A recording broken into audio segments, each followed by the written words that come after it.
ঋণ মওকুফ করে দেওয়ার সুদসহ এবং বিভিন্ন নির্বাচনী যে ওয়াদা ছিল এই চাপের মধ্যে সেগুলোও কিন্তু পূরণ করা হচ্ছে। একটা কঠিন অবস্থার মধ্যে আমরা যাচ্ছি। জনগণের সহযোগিতা লাগবে, সহানুভূতি লাগবে, সংযম লাগবে। সবাই মিলে আমাদেরকে এই অবস্থা থেকে উত্তরণ ঘটাতে হবে। বলেন, যুদ্ধ পরিস্থিতিতে আন্তর্জাতিক বাজারে তেলের দাম বাড়লেও দেশের তেলের দাম বাড়ায়নি বিএনপি সরকার, যার সুফল জনগণ পাচ্ছে। অনেক দেশে 2-3 বার করে তেলের দাম বাড়ানো হয়, বাংলাদেশের তেলের দাম বাড়ানো হয়নি, ভাড়া বাড়ানো হয় না, দ্রব্যমূল্যের উপর কোনো প্রভাব পড়ে নাই, শ্রমিকদের বেতন সময় মতো পেয়েছে, সবাই বাড়িতে যেতে পেরেছে। সব কিছু মিলিয়ে আমি তো মনে করি এটা নতুন সরকার যে অর্থনীতি হাতে পেয়েছে, যেটা নিম্নগতি সব কিছুতে,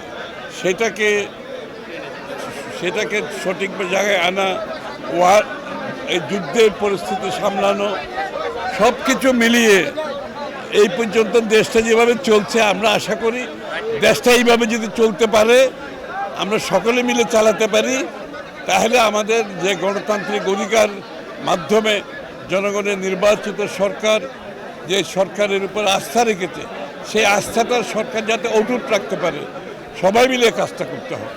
একই দিন চট্টগ্রাম নগরীর ডালিয়াকুঞ্জে স্থানীয় নেতাকর্মী ও জনসাধারণের সঙ্গে ঈদের শুভেচ্ছা বিনিময় করেন ভূমি এবং পার্বত্য চট্টগ্রাম বিষয়ক প্রতিমন্ত্রী। এ সময় প্রতিমন্ত্রী বলেন, রমজানে দ্রব্যমূল্য সরকারের নিয়ন্ত্রণে ছিল। বাংলাদেশে স্বৈরাচার মুক্ত একটি মুক্ত পরিবেশে বাংলাদেশিরা ঈদ উল ফিতর উদযাপন করতে পেরেছে স্বস্তির সাথে, এবং এই পর্যায়ে দ্রব্যমূল্য সহনশীল পর্যায়ে ছিল। ঈদের সময় যে যাত্রীরা বাড়িতে যায়, এই যাত্রাটাও অন্যান্য যে কোনো সময়ের চেয়ে সবচেয়ে স্মুথ ছিল। আশা করি ফেরত যাত্রা একই রকম থাকবে। আইনশৃঙ্খলা পরিস্থিতিও বেশ অন্যান্য বারের চেয়ে অনেক ভালো ছিল। ঈদ শুভেচ্ছা ও কুশল বিনিময়কে কেন্দ্র করে দলীয় নেতাকর্মী ও সর্বস্তরের সাধারণ মানুষের মাঝে উৎসবের আমেজ বিরাজ করে।